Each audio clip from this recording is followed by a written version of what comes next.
Sophie Mokoena, our political editor, to get up on the line, but in the meantime we can show you live scenes from the streets of Zimbabwe just minutes after this news ripples across the nation.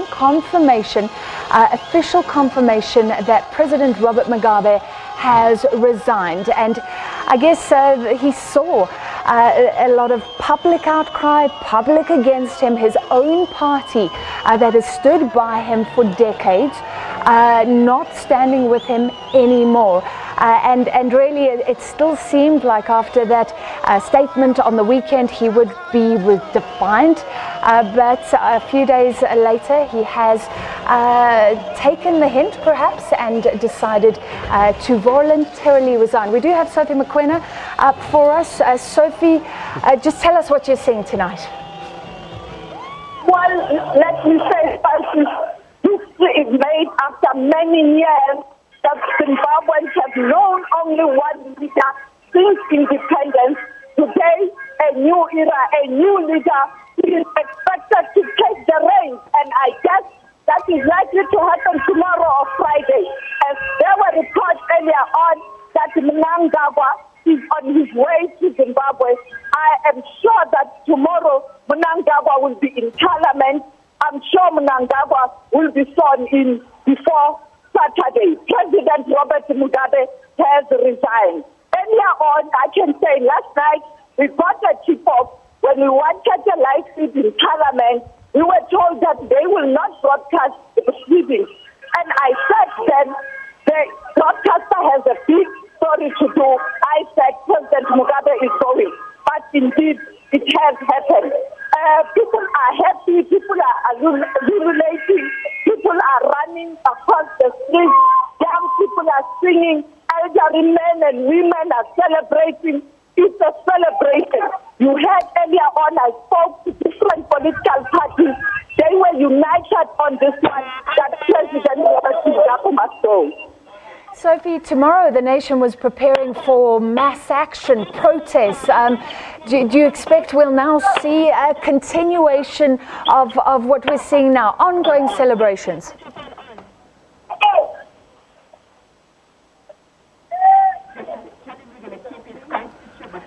All right, we're losing Sophie Mokoena, but we'll take you back to the streets of Harare as soon as we can, talking about the successor, Emmerson Mnangagwa, the man that President Robert Mugabe fired, who then said he would come back and lead the party, and he did that in record time, didn't he?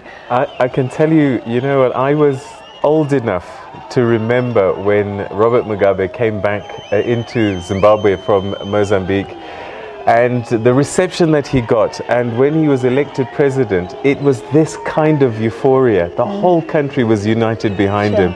So it's quite dramatic to see the same excitement, the same euphoria 37 years later, but this time on his exit.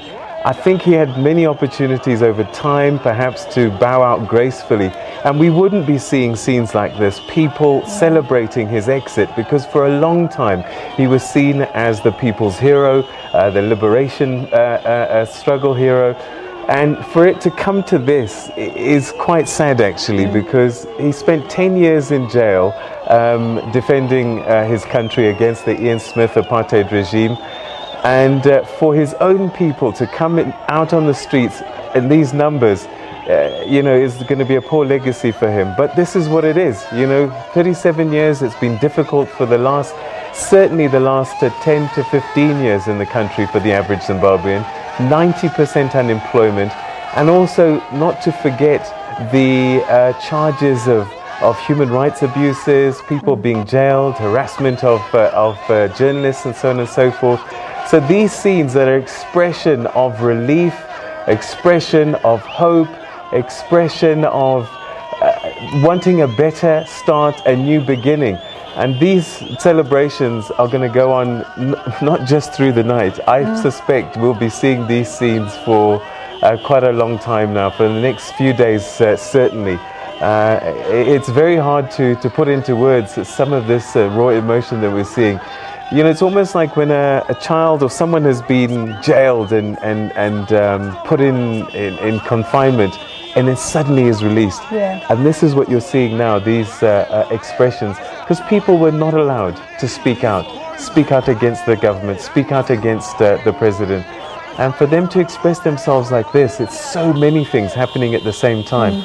I suspect the whole country, even in the rural areas, the news will be spreading now, and they'll be having their parties in their own little way. Yeah, because the one thing we can say is there seems to be a sense of unity. There hasn't been Robert Mugabe's supporters coming out and clashing with protesters against him. There really does seem to be a united front, and this is the liberation leader, the hailed liberation leader, like you say, falling off the pedestal. And while those pictures are frozen, we'll keep trying to stay on these scenes of euphoria on the streets of the capital tonight. But just let's look at some of the reasons that his own party put forward for impeachment. The economy, like you say, a desperate situation, inflation not seen anywhere else in the world at that level. They spoke about him handing over decisions to his wife, Grace Mugabe, who was not supported by the veterans, not supported by the military. And then, of course, the fact that he had fired 2 deputies, one of them returning, who will now take his place. Right, let's rejoin Pastor Evan Mawarire, who was very emotional a short while ago, and let's join him again on a clearer line. Pastor Evan,